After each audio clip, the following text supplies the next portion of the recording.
다윗의 삶을 따라가보는 시편 강의 오늘 21번째 시간입니다. 오늘은 춤판, 싸움판이라는 제목입니다. 춤판, 싸움판. 사람이 기쁠 때 하는 몸짓이 춤이랍니다. 기쁨에서 나오는 행동, 몸짓, 그것이 춤이라는 거죠. 아주 단순한 춤에서 세련되고 약속된 춤까지 사람은 결국 기쁠 때 춤을 춘다는 거예요. 혼자서도 추고 둘이서도 추고 수많은 사람들이 함께 어울려 추기도 하지요. 무당이 추는 춤이나 혹은 망나니의 춤은 좀 예외로 해야 하겠습니다만 어쨌든 보편적으로 사람들의 춤은 기쁨에 겨워서 추는 것이고 또 그렇게 춤을 출 때 점점 더 기뻐진다고 그럽니다. 그래서 기쁨이 넘치는 곳에 춤판이 벌어졌다. 그렇게 말을 하죠. 춤판이 벌어졌다. 하지만 오늘 우리의 현실은 춤판보다는 싸움판이 훨씬 더 많습니다. 기쁨에 겨워 춤추며 즐거워하기보다는 미움과 시기와 원망과 불평에 쌓여서 기쁨의 춤판을 싸움판으로 만드는 경우가 너무나 많습니다. 인정하고 싶진 않지만 우리 교회 안에도 춤추는 예배자보다는 싸우는 예배자들이 훨씬 더 많다는 것이죠. 참으로 슬프고 안타까운 현실이지만 오늘 그게 우리 한국교회의 모습이라 이렇게 말할 수가 있습니다. 디모데후서 3장은 말세를 살아가는 인간들의 특징을 가장 잘 명확하게 설명을 해주고 있습니다. 특별히 3장 2절에 보니까 말세 사람들의 모습을 이렇게 묘사해주고 있습니다. 사람들은 자기를 사랑하며 돈을 사랑하며 자긍하며 교만하며 회방하며 부모를 거역하며 감사치 아니하며 그랬어요. 그러니까 서로를 향한 감사를 잃어버린 사람들이 말세를 살아가는 사람들이라는 거죠. 다시 말해 말세를 살아가는 사람들은 대부분 다 뭘 잃어버렸다고요? 감사를 잃어버렸다. 서로를 향해서 고맙습니다. 감사합니다. 이런 마음이 없기 때문에 서로 시기하고 질투하고 미워하고 갈등한다는 거예요. 별로 고마울 것도 없는데 고마워해야 되는 상황, 별로 감사할 것도 없는데 감사해야 할 상황이 된다면 얼마나 스트레스가 되겠습니까?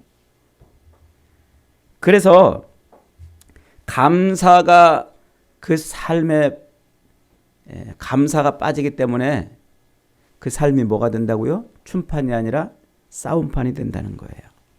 이런 일이 가정에서도 있고 직장에서도 있고 또 심지어 우리 교회 안에도 이런 일이 비일비재하는 거예요.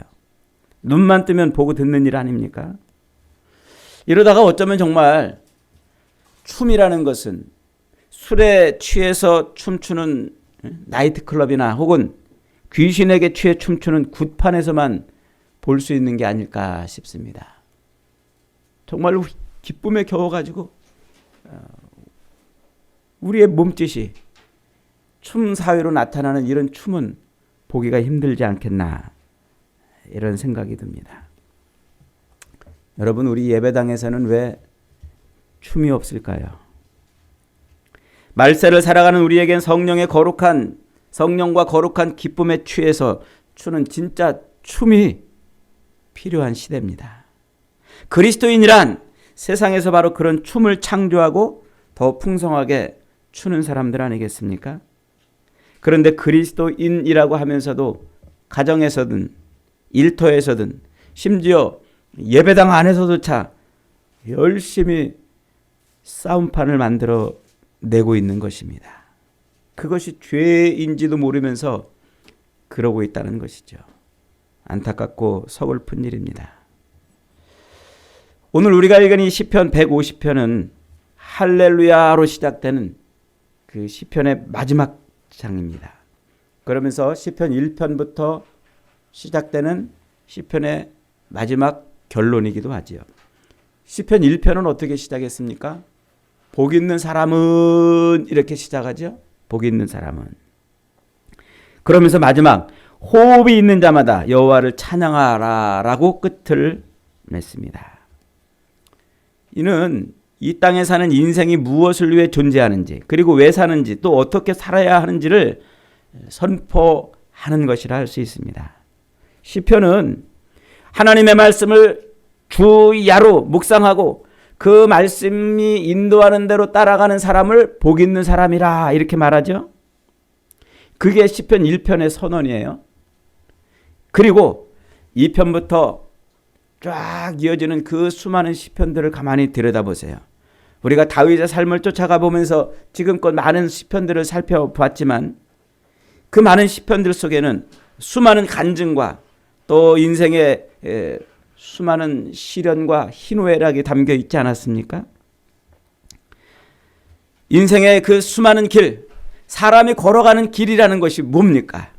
그것이 곧 욕망과 정욕의 길 곳곳에 숨어서 그를 미혹하고 시련과 고난이라는 장애물이 가로막고 있는 길이며 늙고 병들미 있으며 배반과 중상 모략이 있고 이런 인생으로 하여금 절망하고 좌절케 하는 수많은 일들이 있는 것이 바로 인생이라는 것이죠. 그것을 보여주는 게 지금 시편이라는 거예요. 그러면서도 그런 고난과 미혹과 고통의 길이라 할지라도 기어이 그 길을 통과해야만 그것이 인생의 길이다 하는 것을 보여주는 거죠. 누가 그 고난의 인생길을 멋지게 통과한다고 말합니까? 하나님을 의지하는 사람, 하나님을 경외하는 사람. 그래서 그 시련과 역경과 환난과 고난이 닥치는 그 인생에서도 다윗은 끝까지 하나님을 붙들고 의지하고 하나님께 매달렸다는 거예요. 하나님을 의지하고 하나님께 매달리니까 그의 인생의 끝자락에 결국 하나님의 영광이 드러났다라고 소개하고 있는 것이 바로 시편이라는 거죠. 그래서 복 있는 사람은 악인의 길을 따르지 아니하고 죄인의 길에 서지 아니하고 오만한 자의 자리에 앉지 아니하고 오직 여호와의 율법을 즐거워하여 그 율법을 주야로 묵상하는 자로다. 그렇게 묵상하면서 하루를 시작하는 거예요. 또 하루를 시작하고 또 하루를 시작하고 그렇게 하루하루 우리 인생의 날들을 열어갈 때 그 많은 인생의 날에 때로는 시련도 있고 때로는 환난도 있고 때로는 좌절도 있고 때로는 배반도 있고 슬픔도 있고 눈물도 있고 고통도 있고 수렁에 빠져서 숨을 헐떡이면서 목숨을 구걸해야 되는 그런 날들도 있다는 거예요. 그런데 그 수많은 날들 속에서 그런 많은 인생의 날들 속에서 그런 경험들을 할 때 그런 장애물이 있을 때 뭐 하라고요? 하나님을 붙들으라고요. 하나님을 붙들고 하나님을 의지하고 하나님께 매달릴 때 그 인생을 하나님께서 어떻게 하신다? 끝내는 구원하신다. 그 얘기가 시편 전체의 이야기라는 거예요. 그렇게 하나님을 의지하고 하나님을 경외하는 사람, 그 사람에게 하나님이 함께 하신다는 거예요. 하나님이 함께하는 사람에게 나타나는 아주 중요한 특징을 그래서 이 시편에서는 두 가지로 우리에게 설명해 주고 있습니다. 하나는 감사, 또 하나는 찬양. 그게 하나님이 함께하는 사람의 아주 중요한 삶의 특징이라는 거예요. 감사와 찬양.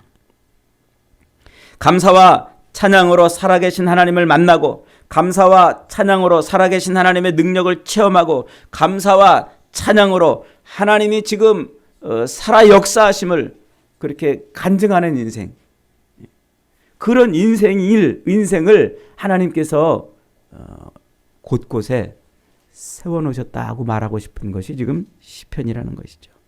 그래서 이 시편에는 우리 인생의 모습이 그대로 담겨 있어요. 행복과 불행, 성공과 실패, 희노애락, 생로병사, 인간이 경험하는 모든 것들과 그 경험에 대한 반응이 응축이 되어 있는 것이죠. 그러므로 인생을 진지하게, 그리고 인생이 무엇인가, 내가 이 엄마 뱃속에서 나와서 내 육신의 호흡이 끊어질 때까지 하루하루 살아가는 이 인생이라는 게 도대체 무엇인가를 알고 싶어 한다면 이 시편을 묵상해보라는 거예요. 이 시편의 주옥 같은 시어들에서 힘과 지혜를 얻고 시편을 노래하면서 자신의 감정을 더 정직하게 들여다볼 수 있기 때문에 그런 것입니다. 그래서 이 시편을 들여다보면 다윗의 인생, 엄마 뱃속에서 태어나서 목동으로 어린 시절을 사랑을 받지 못하고 자라다가 어느 날 골리앗을 무너뜨리고 왕의 사위가 된 이후, 그리고 20여 년을 쫓겨다니면서 그렇게 고난과 고통 가운데 있다가 왕이 되었다가, 그리고 자식들의 배반으로 또 도망을 다녀야 되는 그런 어처구니 없는 그런 노년을 보내는 그 인생, 그게 뭐라는 거예요? 그게 오늘 저와 여러분의 인생이라는 거예요. 우리 인생이 그렇다는 거예요. 그래서 다윗의 삶을 들여다보면서 다윗이 쓴 이 시편을 통해서 우리는 인생 속에서 정말 우리가 의지하고 붙들어야 될 것이 무엇인가를 깨닫는 것이죠. 그게 뭐라고요? 하나님이라는 거예요. 하나님. 고통 중에라서도, 수렁에서도 그렇게 하나님을 붙들면 그 입술에서, 그 입에서 뭐가 나온다고요? 감사와 찬송이 나온다. 그러는 거예요. 오늘 시편 150편 이 마지막 절은 6절의 짧은 절에서 다윗의 삶을 한마디로 응축시켜 놨습니다. 그의 삶은 한마디로, 다윗의 삶은 한마디로 뭐였다고요? 감사와 찬송이었다는 거예요. 10개의 명령문으로 하나님을 찬양하라고 이렇게 지금 거대한 물줄기를 쏟아내는 이 각 구절들 속에서 마지막이 뭡니까? 호흡이 있는 자마다 여호와를 찬양하라 그랬어요. 인생의 활용 점정 같지 않습니까? 호흡이 있는 자마다 여호와를 찬양하라. 여러분 살아있습니까? 호흡이 뭡니까? 살아있다는 것 아니겠습니까? 성경은 살아있는 자를 뭐라고 말하고 있습니까? 하나님의 영이 그 속에 불어넣어진 사람이에요. 하나님의 숨결이 그 속에 불어넣어진 사람. 그가 살아있는 사람이고, 그가 호흡하는 사람이고, 그가 생명이라고 말하고 있지 않습니까? 진흙덩어리를 빚어서 하나님께서 그 코에 후 하고 숨을 불어 넣으심으로 말미암아 하나님이 그 진흙덩어리를 살아있게 만들었는데, 그러나 그가 하나님 앞에 범죄함으로 죽은 인생이 되었잖아요. 그 죽은 인생, 그래서 아담 이후로 태어나는 모든 인생을 하나님이 다시 살리시려고 어떻게 했어요? 그 아들을 십자가에 매달아 죽이셨어요. 그리고 그 아들이 부활해서 우리 앞에 나타나서 요한복음 20장에서 뭐합니까? 숨을 내쉬며 가라사대 성령을 받으라 그러잖아요. 그래서 오늘 저와 여러분이 이렇게 하나님 앞에 예배하는 존재가 되어 있다는 것은 호흡이 있는 자라는 거예요. 호흡이 있는 자만. 그 호흡이 있다는 것은 우리로 뭐 하라는 겁니까? 하나님을 찬양하라. 여호와를 찬양하라. 1절은 이렇게 시작합니다. 할렐루야. 그의 성소에서 하나님을 찬양하며 그의 권능의 궁창에서 그를 찬양할지어다. 궁창이라는 말은 이 눈에 보이는 하늘, 스카이라고 이렇게 말하죠. 눈에 보이는 하늘을 궁창이라고 말합니다. 창공이죠, 창공. 시편 19편 1절은 그 궁창을 이렇게 표현합니다. 하늘이 하나님의 영광을 선포하고 궁창이 그의 손으로 하시는 일을 나타내다. 우리가 눈에 보이는 이 창공은 하나님이 하시는 일을 보여준다고 말하고 있어요. 하나님의 영광으로 충만하다는 겁니다. 그래서 눈을 들어서 하늘을 보기만 해도 하나님 살아계신 것을 알 수 있다는 것이죠. 성소는 어디입니까? 성소는 하나님의 임재의 장소 아닙니까? 모세를 통해서 성막을 짓게 하시고 그 성막에 하나님께서 성소를 두시고 그 성소에 좌정하셨어요. 그래서 하나님의 임재하신, 그러니까 지금 다윗은 뭐라고 말하고 있는 거예요? 하나님의 임재하심을 느끼거나 하나님의 영광을 본다면 그는 찬송할 수 있다 하는 것이죠. 여러분, 하나님이 계시지 않은 곳이 어디 있겠습니까? 하나님은 안 계신 곳이 없어요. 눈 뜨는 곳에서, 잠자는 곳에서, 놀이터에서, 일터에서, 장터에서 뿐만 아니라 해 뜨는 데서부터 해 지는 데까지 하나님은 아니 계신 곳이 없어요. 그래서 온 백성들의 찬송이 울려 퍼져야 되는 겁니다. 2절은 이렇게 합니다. 2절 같이 있습니다. 시작. 그의 능하신 행동을 찬양하며 그의 지극히 위대하심을 따라 찬양할지어다. 이 땅을 사는 인생이 찬양해야 될 단 하나의 이유는 하나님은 하나님이시기 때문에 그래요. 능력의 주이시기 때문에, 만물을 창조하신 창조주이시고 세상 역사를 주관하시는 섭리주이시고 타락한 죄인을 구원하시는 구원주이시기 때문에 그렇습니다. 그리고 끝내 죄악된 세상을 심판하시는 심판주이시는 것이죠. 그래서 하나님은 세상의 시작과 세상의 끝이 되시고 하나님은 그 세상의 시작과 끝 가운데에서 모든 만물을 통치하시는 분이시라는 거예요. 그 하나님의 능하신 그 일, 그 행동을 뭐하라고요? 찬양하라고요. 3절로 5절은 이렇게 외칩니다. 같이 있습니다. 시작. 나팔 소리로 찬양하며 비파와 수금으로 찬양할지어다. 소고치며 춤추어 찬양하며 현악과 통소로 찬양할지어다. 큰 소리 나는 제금으로 찬양하며 높은 소리 나는 제금으로 찬양할지어다. 모든 악기를 타동원해서 찬양하라는 거예요. 심지어 그 모든 악기뿐만 아니라 무엇으로 찬양하라고요? 춤추어 내 몸으로 찬양하라는 거예요. 내 삶으로 찬양하라는 거예요. 그리고 마지막 6절은 이렇게 외칩니다. 호흡이 있는 자마다 여호와를 찬양할지어다. 그가 살았는지 죽었는지 뭘로 판가름해요? 호흡으로 판가름해요. 그가 호흡이 끊어졌는지 안 끊어졌는지, 그게 그가 살아있는지 죽었는지를 판가름하는 것이죠. 그러므로 살아있는 모든 사람은 다 하나님을 찬양하는 것입니다. 여러분, 다윗은 입술로만 감사와 찬양을 외친 사람이 아니었어요. 시로만 써내려간 사람이 아니었습니다. 그는 실로 온 몸으로 하나님을 찬양했어요.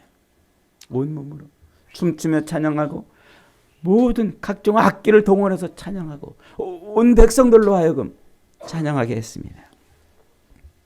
그래서 사무엘하 6장 12절 이하에 보면은 다윗의 춤이 등장하고 있어요. 그는 하나님의 언약궤를 자기 성으로 끌고 오는데 그 언약궤를 가져오면서 그 앞에서 어떻게 했습니까? 잣나무로 만든 여러 악기와 수금과 비파와 소고와 양금과 제금으로 여호와 앞에서 연주하게 하고, 그리고 자기는 그 연주 소리를 들으면서 춤을 췄어요. 어떻게 췄습니까? 바지가 흘러내리는 줄도 모르고 춤을 췄습니다. 옷이 벗겨질 정도의 열정적인 춤을 추었던 것이죠. 뱅글뱅글 돌고 펄쩍펄쩍 뛰고 손으로 발로 온몸으로 춤을 추었습니다. 그는 잣나무로 만든 여러 악기와 수금과 비파와 소고와 앙금과 제금으로 여호와 앞에 연주하게 하고 그 연주에 맞춰서 온몸으로 춤을 췄던 것입니다. 그날 그 언약궤를 가져오면서 여호와 앞에 찬양하면서 춤추었던 그곳은 그래서 춤판이었습니다. 다윗은 그렇게 춤판을 벌려놓고 춤추는 예배자가 되었던 것이죠. 그런데 창문에서 다윗의 춤을 보며 그 춤을 경멸한 사람이 하나 있습니다. 다윗의 아내 미갈이지요. 미갈은 나중에 다윗을 보자마자 즉시로 다윗이 춘 춤을 멸시하며 면박을 줍니다. 아니 어찌 임금님이 비천한 계집처럼 되었는지요. 미갈은 다윗의 그 춤판을 싸움판으로 만들었습니다. 하나님께서는 미갈을 저주하셨어요. 그의 태의 문을 닫으셨습니다. 자식이 없는 여인이 되는 것이죠. 그것이 곧 저주받은 인생입니다. 여러분, 다윗은 왜 그렇게 춤을 추었습니까? 본문에 답이 나오죠. 그가 하나님 앞에서라고 말하고 있습니다. 아니, 당신 그렇게 비천한 여인들처럼 옷이 다 흘러내릴 정도로 춤을 추는 이유가 뭡니까? 물어봤더니 다윗이 뭐라고 대답한다고요? 나는 하나님 앞이라 이렇게 춤을 추었노라. 하나님 앞이라. 하나님이 자기에게 베풀어 주신 은혜가 너무나 감사하기 때문에 돌아보면 돌아볼수록 그는 하나님을 찬송하지 않을 수가 없었던 것이에요. 사울의 손에서 자기를 구원해 주신 하나님, 수렁에서 건져주시고 그 광야의 고통 가운데서 끌어내 주시고 심지어 원수의 손에서도 자기를 살려주신 그 하나님을 기억하니까 그는 하나님을 찬송하지 않을 수가 없었던 거예요. 죽음의 문턱에서 자기를 살려주시고 자기를 이스라엘의 왕으로 세워주셨기 때문에 그를 향한 감사가 그토록 그를 기쁘게 만들었고 그를 온몸으로 춤추게 만들었던 겁니다. 이것이 다윗의 춤의 절정입니다. 여러분, 다윗이 그렇게 옷이 흘러내리는 것도 모르고 부끄러움도 모르고 춤을 춘 이유가 뭐라고요? 하나님 앞에서 자기를 지금까지 인도하시고 이끌어오신 그 시련과 역경과 환난과 고난과 그 풍파의 인생에서 자기를 건져주신 것을 인해서 그것이 감사해서 찬송하며 춤췄다고 말하고 있습니다. 여러분, 성경이 말하고 싶은 게 뭘까요?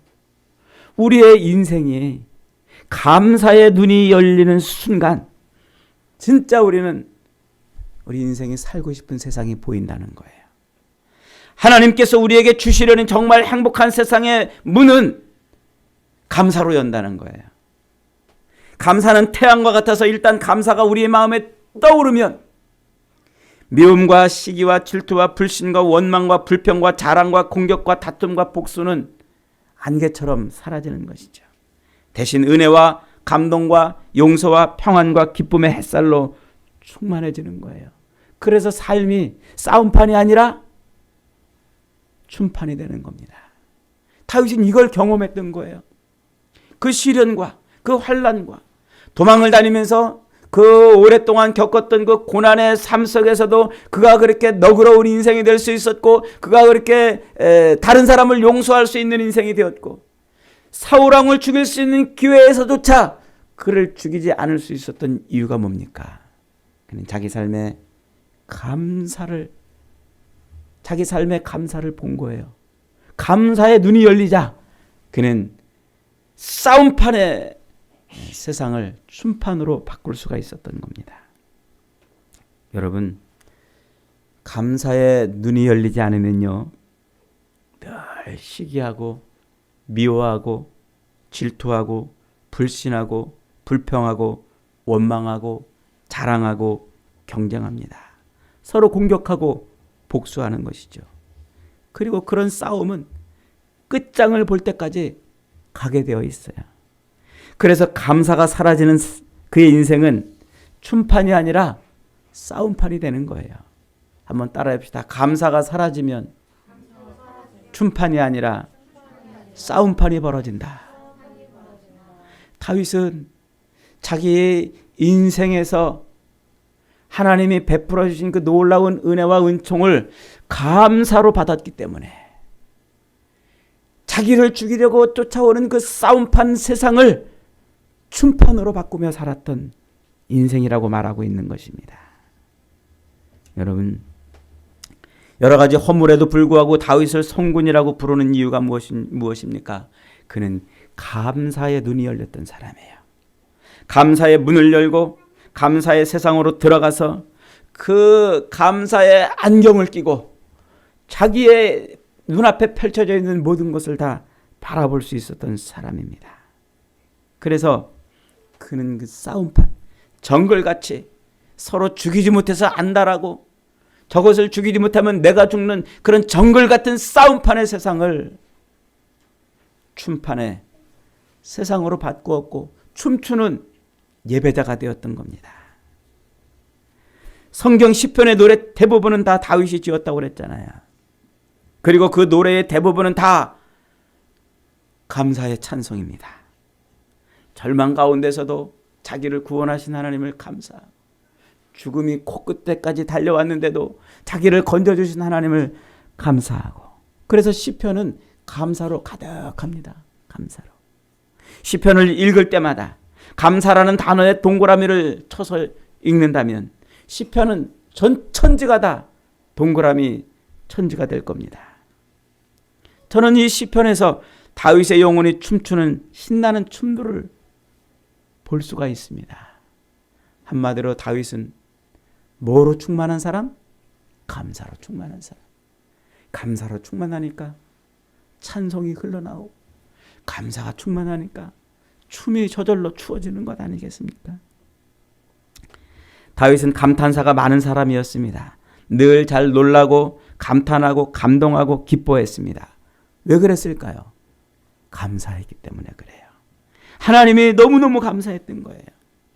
하나님이 너무너무 감사해서 자기에게 베풀어 주신 그 하나님의 모든 일들이 너무너무 감사하니까 그는 찬송하며 춤출 수 있는 인생이 됐어요.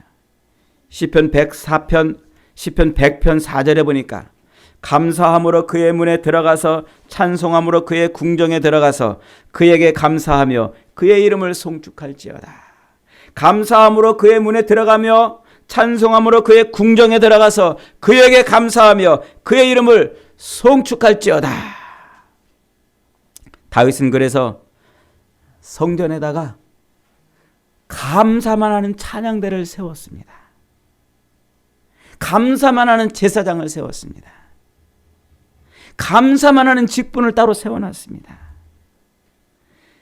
그 사람들은 오직 하나님 앞에 감사만 하는 사람들이었습니다. 다윗에게 하나님은 그런 분이셨어요. 평생 모든 걸 감사하고 또 감사하는 사람. 다윗은 정말로 범사에 감사했습니다. 하나님이 주신 해를 보고 감사를 드렸습니다. 만드신 바다를 보고 감사를 드렸고, 조성하신 별들을 보며 감사를 드렸습니다. 하나님께서 불어일으키시는 바람을 보며 감사를 드렸고, 하나님을 경외하는 수많은 가정을 바라보며 감사를 했습니다. 하나님을 섬기는 형제 자매들로 인하여 감사드렸고, 하나님의 생명, 영원한 생명을 자기에게 부어주신 것을 감사했습니다. 그래서 우리가 다윗의 인생을 따라가면서 우리가 수많은 시편들을 살펴보지 않았습니까? 때로는 광야에서, 때로는 돌틈에서, 때로는 굴 속에서, 때로는 원수의 눈앞에서, 그런 데서 건져짐을 받고, 그런 데서 살림을 받고 하나님을 찬송을 했던 것이죠. 여러분, 지금 저와 여러분의 삶은 지금 어디에 있습니까? 지금 여기까지 온 우리의 삶은 우연히 온 것입니까? 아니면 어쩌다가 여기 있는 것입니까? 아니면 할 수 없이 있는 것입니까? 내가 애를 쓰고 몸부림쳐서 살아왔는데 지금 여기에 이렇게 내동댕이 쳐진 것입니까? 살아계신 하나님이 저와 여러분의 인생을 여기까지 이끌고 오신 줄 믿으시기 바랍니다. 하나님께서 다윗을 통해 일하고 싶은 것이 있어서 다윗을 끝내 끌고 오셨던 것처럼 오늘 저와 여러분의 인생을 통해서 하나님이 하시고 싶은 것이 있기에 여기까지 끌고 오신 것인 줄 믿으시기 바랍니다. 그러므로 우리가 할 수 있는 일은 하나님 앞에 감사밖에 없는 거예요. 우리에게 하나님에 대한 감사가 사라지면 우리 인생의 감사 중에 99%가 사라집니다. 다른 사람들한테 감사할 것이 우리가 얼마나 있겠습니까? 우리 인생의 감사의 대부분은 다 하나님으로 말미암는 것입니다. 우리가 누리는 감사 1%는 사실 별거 아니잖아요. 내가 다른 사람한테 감사할 것이 얼마나 있겠습니까? 하나님께 감사할 것이 없다면 우리는 우리 감사의 99%를 잃어버리는 것입니다. 우리가 교회 생활하면서 바로 이것을 배우고 교회 생활을 통해서 바로 이것을 우리는 늘 깨닫는 것입니다. 우리 삶은 감사할 것밖에 없구나. 감사할 것밖에. 한번 따라해 봅시다. 우리의 인생은 감사할 것밖에 없구나. 그래서 우리 인생을 쫙 응축시키면 감사와 찬양입니다. 감사와 찬양. 신약 성경에서도 바울은 말끝마다 감사를 외쳤습니다. 데살로니가전서 5장 16절에서 항상 기뻐하라. 쉬지 말고 기도하라. 범사에 감사하라. 이는 그리스도 예수 안에서 너희를 향하신 하나님의 뜻이니라고 말하고 있습니다.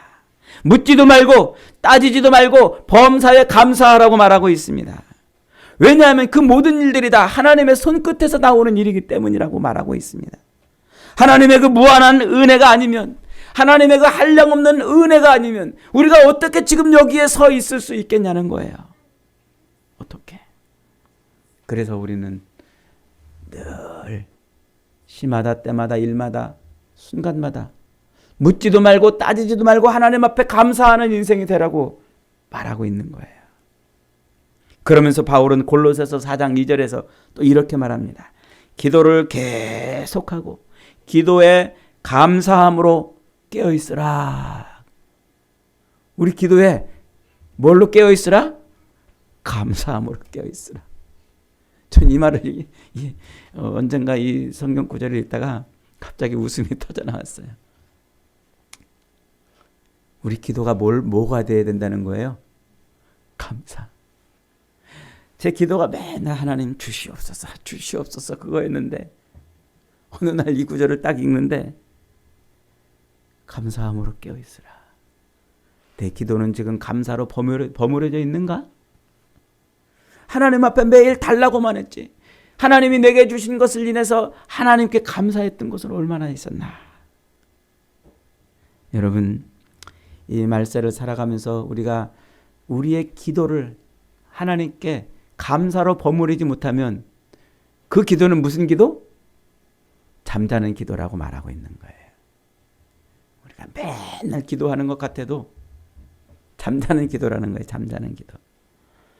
감사가 시들시들하다면, 우리의 기도가 감사로 버무려지지 않다면 우리의 기도는 지금 뭐 하는 중? 주무시는 중인 겁니다. 주무시는 중. 주무시는 기도에 하나님이 어떻게 응답을 하시겠습니까? 여러분, 시마다 때마다 일마다 순간마다 묻지도 말고 따지지도 말고 저와 여러분의 기도가 감사로 버무려지는 은혜가 있기를 축복합니다. 그래서 하나님이 어떤 기도를 드리든지 간에 그 기도에 귀를 기울이시고 응답하는 역사가 있기를 바랍니다. 그럴 때 그 인생은 하나님 앞에 뭐하는 인생? 기쁨의 춤을 추는 인생이 되는 거예요. 하나님이 내 기도를 들어주시는데 기쁘지 않을 사람이 어디 있겠습니까? 하나님이 내 기도에 응답하는데 춤추지 않을 인생이 어디 있겠냔 말이에요. 이 정글 같은 서로 못 잡아먹어서 으르렁거리는 이 싸움판에서 하나님이 기도를 응답하는 인생이 되었으니까 그의 인생은 춤판의 인생을 사는 것입니다. 그런 인생이 되기를 축복합니다. 제가 예전에 어느 목사님의 이야기를 들은 적이 있어요. 어느 목사님의 간증을 들으면서 참 많이 저도 가슴을 치고 회개를 했던 적이 있어요. 자식이 다운 증후군을 앓고 있던 어느 목사님의 이야기입니다. 그 목사님은 예수를 믿고 있으면서도, 아니 자기가 목사로 살고 있으면서도 자기 자식이 다운 증후군이라는 것 때문에 너무 속이 상했어요. 괴로웠고, 왜 하필이면 저런 자식이 나한테서 나왔나, 그리고 원망이 들어가지고, 그런 늘 목회를 하면서도 성도들에게 하나님의 사랑을 외치고 하나님의 그 섭리를 설교하다가도 그 자식만 보면 가슴에 응어리가 생겼답니다. 늘 그것이 자기를 짓눌렀대요. 저 자식만 없으면 내 인생이 행복할 것 같은데, 저 자식이 아니었다면 내가 정말 기쁘고 신나는 인생이었을 텐데, 저것만 없었으면 뭐든지 할 수 있을 것 같은데. 교인들에게 범사에 감사하라고 설교를 하고도 하나님 앞에 도저히 저 자식 때문에 감사가 자기는 안 나오더라는 겁니다. 그렇게 가슴에 응어리, 가슴에 돌덩어리를 아는 것처럼 그 자식을 품고 그렇게 30여 년을 살아왔는데, 어느 날 그 교회 근처에 조그만 병원에서 자기 아들 그 다운 증후군에 걸려 있는 그 아들 같은 그런 증상을 앓고 있는 몇 명의 환자들이 그 병원에서 이렇게 치료를 받고 있더래요. 근데 그 병원에서 그 목사님한테 그런 부탁을 했답니다. 목사님, 지금 이 아이들, 목사님 아들처럼 그렇게 다운 증후군에 걸려 있는 이 아이들을